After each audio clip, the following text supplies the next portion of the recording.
حضرت لقمان حکیم رحمۃ اللہ علیہ اپنے بیٹے کو نصیحتیں کی، اور حضرت لقمان حکیم یہ حکمت میں ان کی مطلب کیا تعارف بیان کیا جائے، یہاں تک کہ قرآن پاک میں بھی ان کا مطلب یہ وصف بیان کیا گیا کہ یہ حکیم ہے، یعنی حکمت اور دانائی کی یہ عظیم ملکہ رکھنے والے ہیں۔ تو انہوں نے نا اپنے بیٹے کو جب نصیحتیں کی اور فرمانے لگے کہ میں آپ کو 3 نصیحتیں کر رہا ہوں، اور یہ 3 نصیحتیں وہ ہیں کہ جو 3000 نصیحتوں کا نچوڑ ہے۔ فرمایا کہ ان 3 نصیحتوں میں ایک کو بھول جانا اور 2 کو یاد رکھنا۔ پہلی نصیحت یہ ہے کہ جو نیکی کی ہے اس کو بھول جانا، جو نیکی کی ہے اس کو بھول جانا،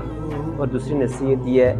موت کو ہمیشہ یاد رکھنا، اور تیسری نصیحت اللہ کو ہمیشہ یاد رکھنا۔ یہ 3 نصیحتیں ایسی ہیں جو زندگی کو تو سوار ہی دیں گی، آخرت بھی سوار دیں گی۔ زندگی میں اپنا مشن، اپنا پلان، اپنی سوچ، اپنا سب کچھ رب کے پیچھے لگا دیں، رب کی اطاعت میں لگا دیں۔ یہ ہے میرے حضور نے فرمایا قرآن پاک اللہ کی طرف سے وہ عطا کی ہوئی رسی ہے جس کا ایک سرا تیرے ہاتھ میں بندے اور دوسرا سرا اللہ کے دامن قدرت میں ہے۔ تو قرآن پاک کے ساتھ اپنا رشتہ مضبوط کر لیں، قرآن پاک کی تلاوت کو اپنا معمول زندگی